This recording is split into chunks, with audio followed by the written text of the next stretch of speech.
first, let's start with matter and energy. What is matter? Matter is anything that has mass and occupies space.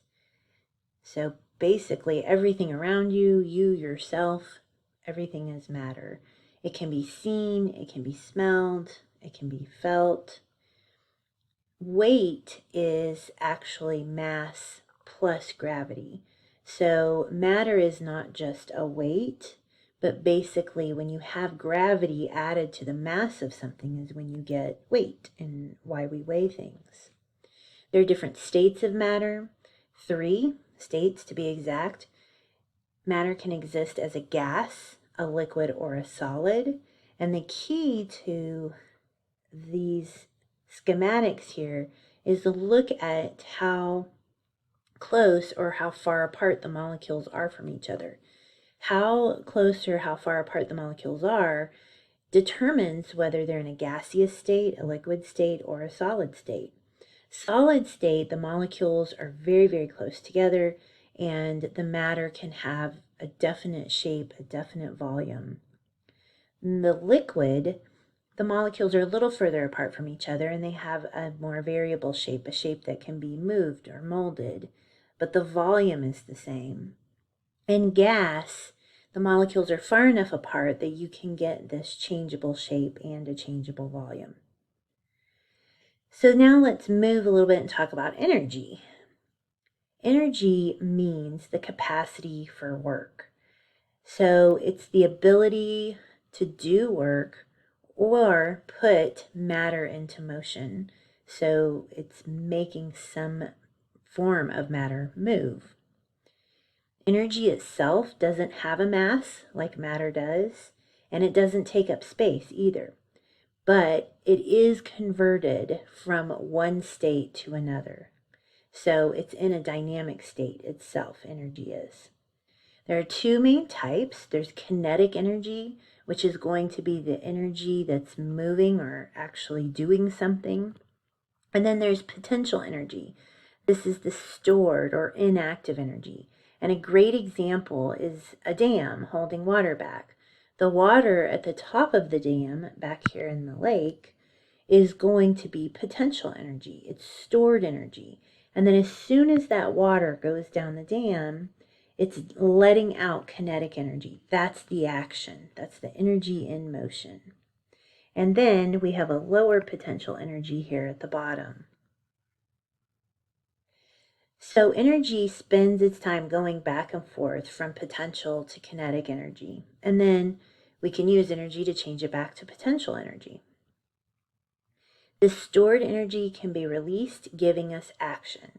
Why is all this important? Because we're going to see how our body creates types of potential energy that we can use for kinetic energy or transform into kinetic energy. Let's look a little bit more closely at types of energy transfer. You may have heard of the first law of thermodynamics, and what this means is that energy is basically transformed from one form into another. And we have different forms, like I mentioned. We have a chemical energy. This is going to be things like fuels, oil burners. Electrical energy is going to be the energy that we see like in our power lines.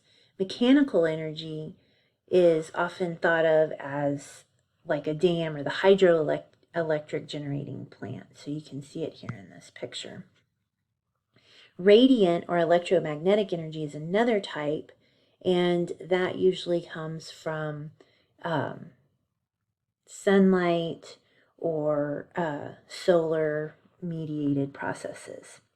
So chemical energy is going to be stored, the potential chemical energy is stored in bonds between molecules. And we're going to learn about these different bonds because that is how we store in our body energy.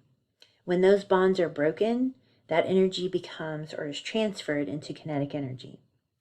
Electrical energy comes from the movement of charged particles, and that is the idea behind how our power lines work. Mechanical energy is actual moving matter, and so it's directly involved in moving matter. Our muscles moving our bones would also be an example of mechanical energy.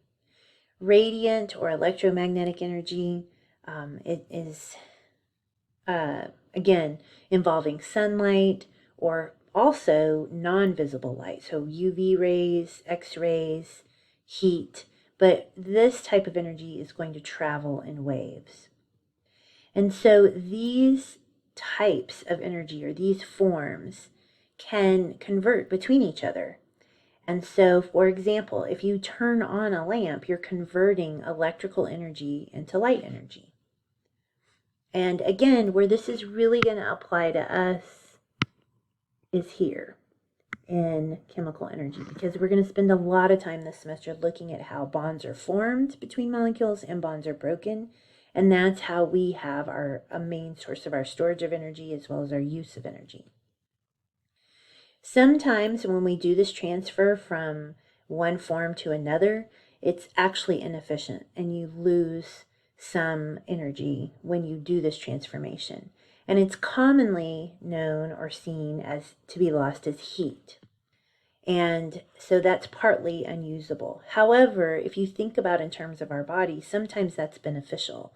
When we are transforming chemical energy into mechanical energy to move our muscles or to create contractions in our skeletal muscles, then we're giving off heat. Well, if it's really cold outside, this is actually beneficial to us. Okay? So just because it's inefficient doesn't mean it's not always useful.